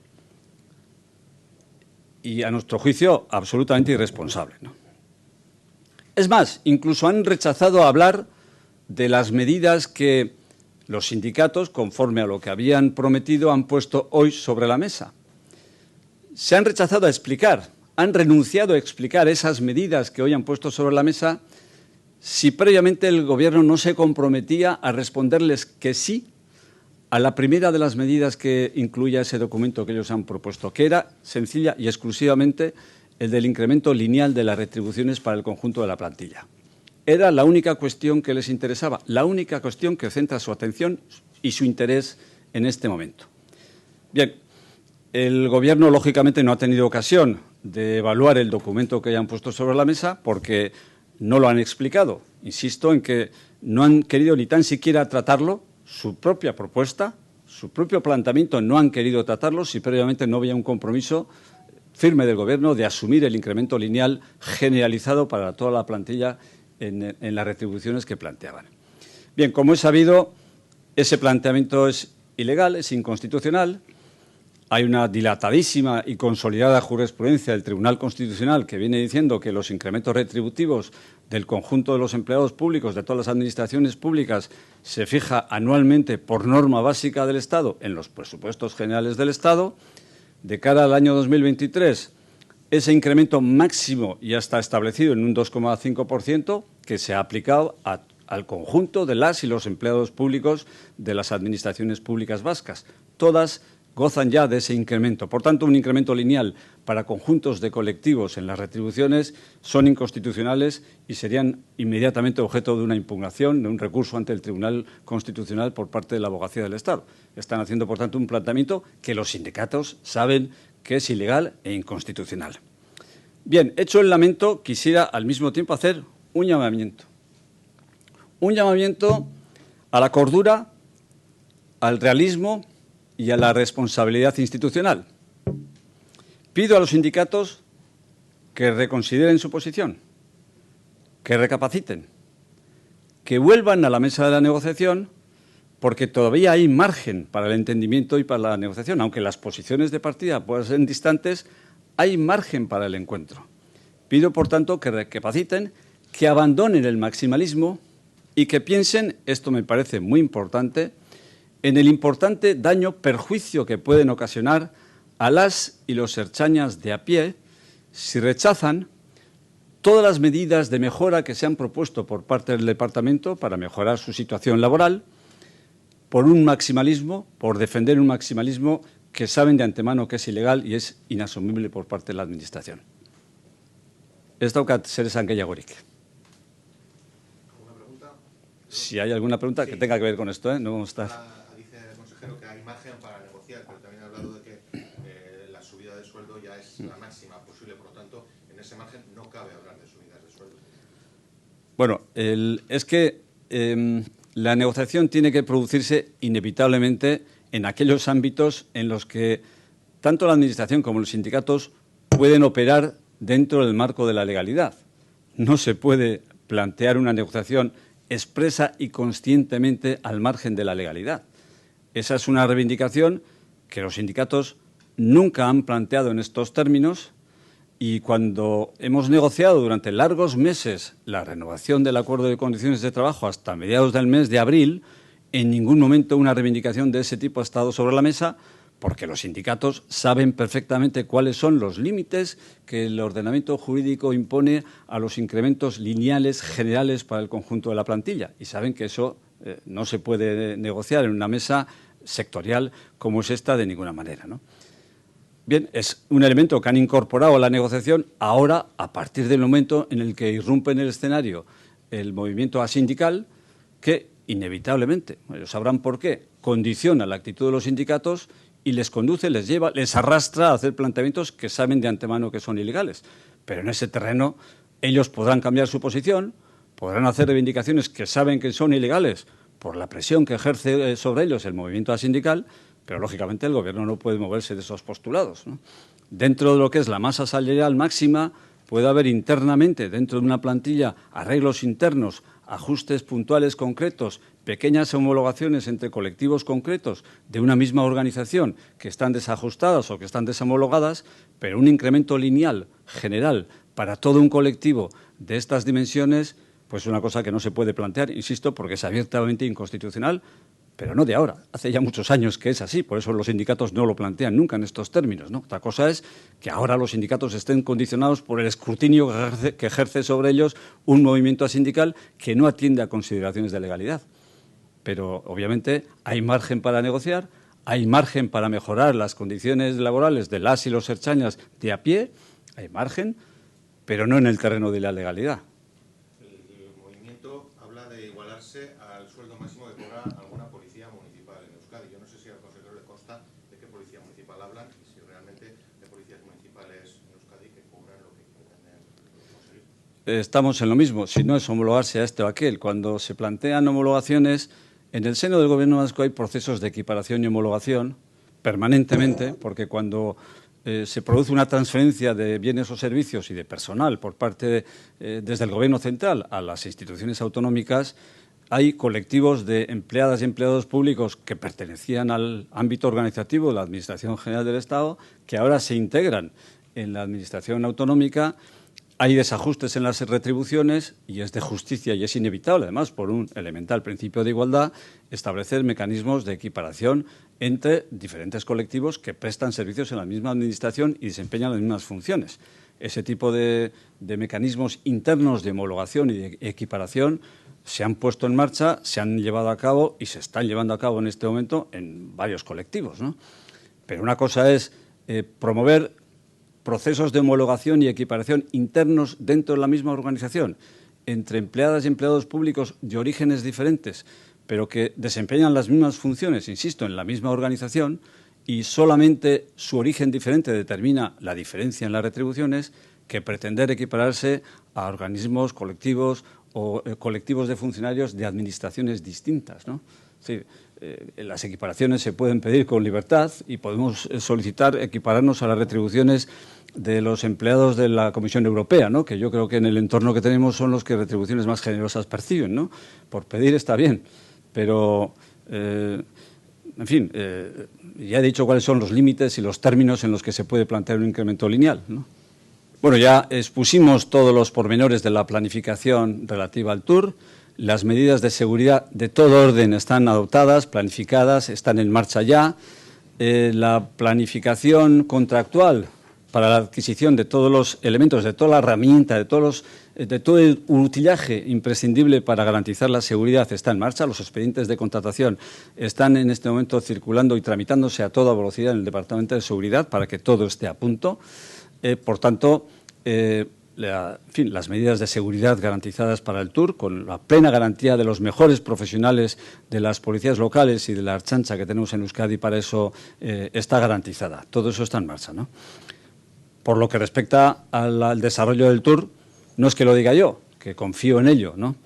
Es que los propios promotores del movimiento sindical y las propias organizaciones sindicales de la Ertzaintza han venido reiterando, tanto oralmente como por escrito, en diferentes comunicados, su adhesión al TUR y su deseo de no transmitir desilusión o de no actuar en contra de lo que saben que es una enorme ilusión de gran parte de la sociedad vasca, que aspira a que esos 3 días de 3 etapas del TUR transcurriendo por las carreteras de Euskadi sean un gran éxito y sean motivo de disfrute y de gozo para toda la ciudadanía.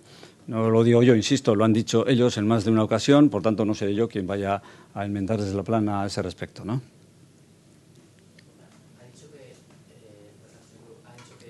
ha calculado que lo que piden ellos supone 100... Más, sí, más. Bueno, a ver, es una estimación aproximada porque el documento lo hemos conocido hoy. Así que nuestro documento, el documento del Departamento de Seguridad, lo conocían desde hace 48 horas. El suyo se ha puesto en la mesa hoy y no han querido ni tan siquiera explicarlo. Es decir, se les ha invitado a que lo explicaran para que conociéramos sus detalles, sus pormenores, a que, en fin, nos analizaran cuál es el origen de cada una de las reivindicaciones, qué es lo que pretenden y tal y cual, pero se han negado rotundamente a explicar nada de su documento en tanto en cuanto el Gobierno no se comprometiera firmemente a asumir el incremento lineal generalizado de las retribuciones para el conjunto de la Ertzaintza, tenga o no que ver con el Tour, para ertzainas que pueden o no participar en el Tour, incluso que estén de vacaciones esos días, para el conjunto de la plantilla, ¿no? Y ese, como insisto, es un tema que no se puede abordar en esta mesa y en estas condiciones, pues entonces han negado a tratar todo lo demás. Por tanto, la valoración la hemos tenido que hacer de manera improvisada inmediatamente después, pero ya se puede anticipar sin ningún género de duda que supera los 100 millones de euros de impacto presupuestario, sin ninguna duda, ¿no? Al año, sí. 100 millones este año y en los siguientes, claro. Bueno, y tenemos al otro lado precisamente para hablar no solamente de lo que ocurrió este viernes pasado en esa mesa de negociación por parte de los sindicatos, sino también hablarnos de lo que mañana va a acontecer en esa movilización que piden que sea masiva mañana en la sede de Caricha a partir de las 11 de la mañana. Tenemos al otro lado a Iñaki Uraga, él es portavoz de la Unidad de Acción Social, Acción Sindical de la Ertzaintza. Iñaki, buenas tardes, Arratsaldeon. Buenas tardes, Arratsaldeon. Bueno, darte las gracias, Iñaki, por hacernos un huequito, por intervenir en el programa. Como portavoz de la Unión, la Unidad de Acción Sindical de la Ertzaintza, formas parte además de unos de los sindicatos. Recordemos que la Unidad de Acción Sindical de la Ertzaintza la forman Erne San Isipe. Y como portavoz, Iñaki, representas, ¿no?, a todos los sindicatos de la Ertzaintza. Iñaki, lo dicho, eskerrik asko, gracias por atendernos. En un momento nada fácil, porque la comunicación, la verdad es que está siendo complicada. Iñaki, el viernes en esa mesa de negociación con el Departamento de Seguridad del Gobierno vasco, al poco de empezar, Iñaki, os levantasteis de esa reunión, lo está comentando Erkoreka, le escuchamos, y ha tenido palabras, a mi parece, bastante durillas, ¿no?, por suavizarlo, que califica de irreal, intransigente y irresponsable el planteamiento que hacéis desde los sindicatos. Iñaki.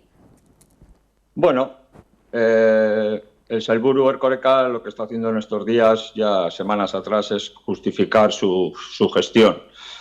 Una gestión en la que no ha participado. Si es verdad que él se ha convertido en estos años en un simple portavoz del Departamento de Seguridad, toda la responsabilidad de la gestión ha caído en su equipo, en este caso en la viceconsejera Miren Goitia, la directora de Recursos Humanos Izaskun Unien, y luego pues en el equipo de comunicación que tiene tras de él, dirigido por Silvia Palenzuela, que siguen trasladando unos discursos totalmente engañosos, muy maquillados, y con la única intención pues de seguir echándonos pues a la sociedad vasca encima de nosotros y de nuestras reivindicaciones. Estamos viendo una actitud muy responsable por ese equipo y por el Sailburu, y les pedimos, como ellos también nos talan a nosotros, que vuelvan a la responsabilidad, que esto con voluntad y responsabilidad se pueda arreglar. Iñaki, desde un principio, desde el origen, ¿no?, vamos a decir, ¿no?, de este choque, vosotros planteabais, ¿no?, desde los sindicatos, esa actualización, ¿no?, del acuerdo regulador digno, de ese convenio, ¿no?, de esas mejoras, no solamente en el tema salarial, sino incluso pidiendo, bueno, pues que se equipare, porque no es tampoco de recibo que vosotros os ocupéis, ¿no?, muchas veces de unas labores como son el resolver, ¿no?, o estar al pie del cañón en delitos, en homicidios, y casi se cobre más una policía local, ¿no?, de un municipio menor. Sin comparar, sin comparativas, sin intentar aquí decir si tiene que comprar más un ertzaina o un policía, eso no vamos a entrar en ello, pero sí que pedís que se actualice el tema de ese convenio, ¿no?, de esa actualización de los salarios, pero también mejoras en todos los aspectos, porque muchas veces incluso con el tema de los uniformes informes, a nosotros nos han contado auténticas cosas surrealistas. Iñaki, vosotros me imagino que suscribís, que tenéis que casi, vamos, que pedir aquí no sé cuántos informes para que os renueven los uniformes, o estéis en coches policiales, unidades policiales que tienen más años que madre mía, que bueno, que puede correr hasta peligro vuestra vida. Es decir, todo esto también está sobre la mesa, no solamente el tema del dinero, que es lo que casi nos intenta trasladar el Sailburu, ¿no? Bueno, aquí hay un hecho que es claro. Desde 2013 el actual convenio caducó. Llevamos 10 años, todos los sindicatos de la Ertzaintza, llamándoles a la responsabilidad y que se actualice este convenio. Han pasado 10 años y la propuesta de responsabilidad que nos llevaron el otro día a la mesa 125, de la cual dice el Sailburu Erkoreka que nos levantamos, era una propuesta caducada. Es una propuesta que la llevan poniendo encima de la mesa ya desde el año 2018, 2019 y ahora en el 2023. Se les ha dicho en varias ocasiones que después de 10 años no se pueden venir con ese tipo de mejoras. Mejoras que no son en ningún momento unas mejoras que te aumenten el salario. O sea, yo trabajo 1.592 horas anuales y tengo un salario por esas 1.592 horas. Son mejoras que todas están llamadas a tener que trabajar más de tu jornada laboral. Actualmente en la Ertzaintza estamos en unos 7.500. El cupo pactado con seguridad y demás anda en los 8.000. La carga de trabajo que tenemos en todas las unidades de la Ertzaintza es brutal. Es brutal. Hay compañeros que todas las semanas de libre tienen que ir a reforzar porque no hay plantilla. Es otra cosa que también la dejación en el tiempo nos ha llevado a esta situación. Respecto a los materiales, pues es verdad porque todo viene de un constante abandono, ¿vale? Se nos cambió el uniforme. El uniforme es un uniforme que no es policial, no cumple los mínimos para la labor policial. Es un uniforme que se desgasta, se le van las letras, se le borra la ikurriña, te quedas pegado en los asientos. Cuando pides un cambio de prenda, ahora lo que han inventado desde el Departamento de Seguridad, te tiene que hacer un informe médico, un nutricionista, un médico, para decir pues, si ha subido o ha bajado de peso, porque dicen que abusamos mucho de la uniformidad, que pedimos ropa por pedir. Sí es verdad que todos son pegas. Es un departamento que en los últimos años la defensa de nuestros derechos laborales, muchos de ellos hemos tenido que ir al juzgado. Estamos constantemente yendo al juzgado para defender nuestros derechos laborales. ¿Qué ha pasado? Que el enfado ya es máximo y hemos dicho hasta aquí hemos llegado. Entonces, estamos en la calle, vamos a seguir reivindicando nuestros derechos, tanto económicos como de materiales, como de formación. Mañana subiremos al Parlamento, haremos una manifestación hasta la Endacaricha y el día 29 estaremos en Bilbao a la presentación del Tour.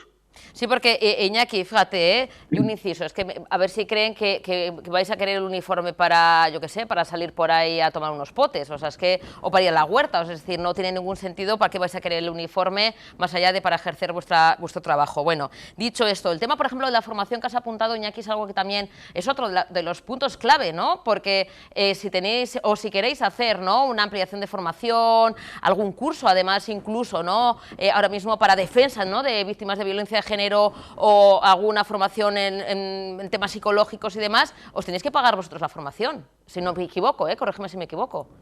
En muchos casos, desde las organizaciones sindicales, pues estamos intentando, pues con los medios que nuestros afiliados nos dan económicos, pues hacer cursos para seguir formando a los y las ertzainas.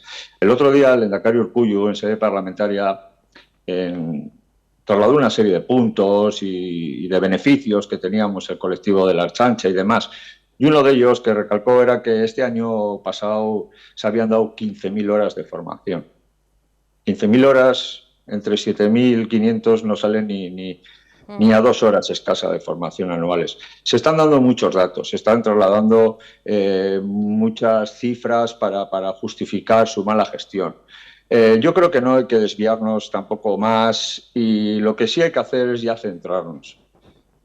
Nosotros, la unidad sindical, le pedimos al Sailburu Erkoreka que deje ya los discursos, que deje de justificar su mala gestión y que verdaderamente muestre voluntad, muestre responsabilidad, que nos llamen a esas mesas, que todo se pueda arreglar con voluntad y con responsabilidad. Estamos dispuestos a llegar a un acuerdo, pero un acuerdo que verdaderamente cubra nuestras necesidades, tanto a nivel de formación, a nivel de materiales y también a nivel salarial. Sí. El otro día, además, Iñaki, comentaba el Sailburu, ¿no?, esas propuestas, 37 en concreto, lo hizo público. Él comenta, ¿no?, que en esa mesa de negociación se expuso y que vosotros, bueno, pues levantasteis, que no hubo lugar a... ¿Cómo fue realmente? Porque tiene que ser, Iñaki, también al final, también para vosotros... muy incómodo, ¿no? El que lleve esto tanto tiempo enquistado, que al final se hagan esas mesas de negociación, que al final te pongan esas propuestas, pero que llevan no sé cuántos años, que no son unas propuestas actualizadas, aunque lo presentó en prensa, ¿eh? Y claro, de cara al público, pues dices, mira, pues 37 propuestas, ¿no?, que fue detallando, pero claro, hay que actualizar, estamos en 2023. Y el levantarse de esa mesa de negociación, Iñaki, para vosotros también es plato de buen gusto, ¿no? Porque al final todos y todas queréis que se llegue a un acuerdo. Esta situación no es plato de buen gusto para ningún ertzaina. Los ertzainas queremos ir a trabajar todos los días con responsabilidad, a mostrar nuestro servicio a la sociedad vasca, que es a la que nos debemos, pero cuando no hay voluntad, pues te encuentras en estas situaciones. El otro día estuvimos en la mesa 125. La directora de Recursos Humanos empezó la exposición. Una exposición que, como ya te digo, la llevo oyendo desde el año 2019. Vino a volver a decir lo mismo. Entonces, cuando acabó su exposición, le pedimos la palabra, nos la cedió y le dijimos claramente, ¿estás dispuesta a tratar la propuesta conjunta que se te ha hecho desde la unidad sindical, que esta unidad sindical también ha puesto puntos que nos han ido trasladando el resto de compañeros? ¿Estáis dispuestos a empezar con responsabilidad, a tratar punto por punto y demás? Y nos dijo claramente, de lo que habéis presentado no hay nada. Entonces, al no haber voluntad, pues nos levantamos de la mesa y nos marchamos. No podemos estar, como dicen ellos, yendo a mesas vacías de contenido. Si solo pedimos que esas mesas se llenen de contenido, que podamos hablar de cosas que vayan a mejorar nuestras condiciones laborales. No podemos estar hablando de unas propuestas de 37 puntos desfasados en el tiempo. Se lo hemos dicho durante muchos años y ellos siguen con su discurso, un discurso que, como te digo, yo a la directora de Recursos Humanos se lo he oído y me lo ha repetido muchísimas veces llamándome la responsabilidad. Y parece ser que cuando no estás de acuerdo con algo que te presentan, eres un irresponsable. Y en este caso no, estamos actuando con responsabilidad y estamos pidiéndoles que vayamos a una mesa, que atiendan nuestras propuestas, que se debatan, que se hablen y llegar a acuerdos. Si solo queremos llegar a acuerdos, nadie quiere levantarse de las mesas. Esta situación no agrada a ningún componente de este colectivo. Nadie. Todos queremos superarla ya. Iñaki, ¿cómo va a ser mañana esa movilización general? Mañana martes, a partir de las 11 de la mañana en la sede de Lehendakaritza, e incluso, ¿no?, habéis facilitado también desde los diferentes sindicatos, como decimos, que forman parte de la unidad sindical de la Ertzaintza, autobuses, ¿no?, para que no sea un hándicap el que, bueno, pues uno se tenga que desplazar, que se pueda llegar desde las diferentes capitales y otros puntos también de nuestro territorio para pedir esa actualización del acuerdo regulador para todos los ertzainas. ¿Cómo se va a desarrollar? La hora de quedas a las 11 desde Lehendakaritza. ¿Cómo va a ser, Iñaki? ¿Qué vais a hacer? La hora de inicio de la manifestación es a las 10 de la mañana. Es una manifestación que se va a iniciar en el Parlamento Vasco y luego la finalizaremos en Lehendakaritza. En Lehendakaritza mañana hay Consejo de Gobierno, que es donde están los máximos dirigentes del actual Gobierno. Y lo que queremos es decirle al Lehendakari Urkullu, como máximo responsable de esa reunión y de este Gobierno, es que mire por la ventana, que vea a los ertzainas, que estamos solicitándole responsabilidad, que lo que queremos es darle solución. Entonces creemos que mañana tenemos que ir a ese Consejo de Gobierno para decírselo directamente al Lehendakari Urkullu. Iñaki, lo que también pedís es hacer este llamamiento, aprovechando, ¿no?, que ahora estamos hablando, que mañana la movilización sea masiva, que acudan todos y todas, cada uno de los ertzainas, que no haya separación, que no haya bloques, que mañana es una oportunidad, yo creo, importante, además días previos a la celebración del Tour, que, bueno, ya habéis comentado, ¿no?, que vosotros no estáis, ni queréis poner en peligro la prueba ciclista, ni mucho menos, al contrario, queréis que haya haya seguridad y que esto sea para siempre, que se actualice, como decimos, ese convenio, esas mejoras. Pero Iñaki, que no haya división entre los ertzainas, ¿no? Porque al final, claro, si cada uno hace la guerra por su parte, pues al final también aprovechan de eso, de que no hay esa unidad. Mañana pedís que por favor no se contraprograme esa manifestación y que acudan todos y cada uno de ellos, sean afiliados o sean personas que están en el sindicato de la unidad sindical o personas ertzainas que vayan por libre también, es lícito, ¿no? Sí, ya desde hace semanas atrás, de la unidad sindical, decidimos que esto eran movilizaciones de ertzainas y para los ertzainas, que las siglas había que dejarlas de lado, que los personalismos había que dejarlos de lado, que nos debíamos, como hemos hecho siempre, a nuestro colectivo, a nuestros compañeros de trabajo, y que había que ir detrás de una pancarta sin ningún tipo de bandera, de estandarte, y que sea una movilización de ertzainas y para ertzainas. Si hago un llamamiento, se está apuntando muchísima gente, como bien dices, hay autobuses del territorio histórico de Guipúzcoa, del territorio histórico de Vizcaya, para acudir de forma masiva, de forma educada al Parlamento, que la manifestación discurra con normalidad, acercarnos al de Caricha, ahí se continuar con la protesta y, bueno, y volver a solicitar, como he estado haciendo anteriormente, responsabilidad y voluntad. Voluntad y responsabilidad por parte de este Gobierno hacia los y las ertzainas, que llevamos, como bien sabéis, 10 años sin convenio, nos sentimos abandonados y creemos que es el momento de que ya el Gobierno, el Departamento de Seguridad, se siente con nosotros y nos empiece a escuchar de verdad.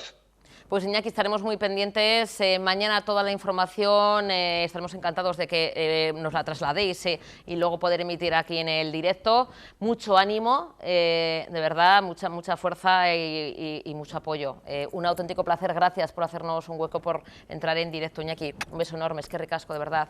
Ánimo. Es que ricasco zuei, y aquí estamos para lo que haga falta, tanto para atender a los medios de comunicación y que sepa la sociedad vasca que vamos a seguir al lado de ellos, como hemos estado durante toda nuestra historia, y ahora hay una serie de intereses que nos quieren poner la sociedad en contra, pero vuelvo a repetir, nosotros siempre hemos actuado con responsabilidad, vamos a seguir actuando con responsabilidad y nada más. Para lo que necesitéis, aquí estamos, como siempre. Iñaki, Qué ricasco. Es que ricasco. Un abrazo enorme, de verdad, es que ricasco. Vale.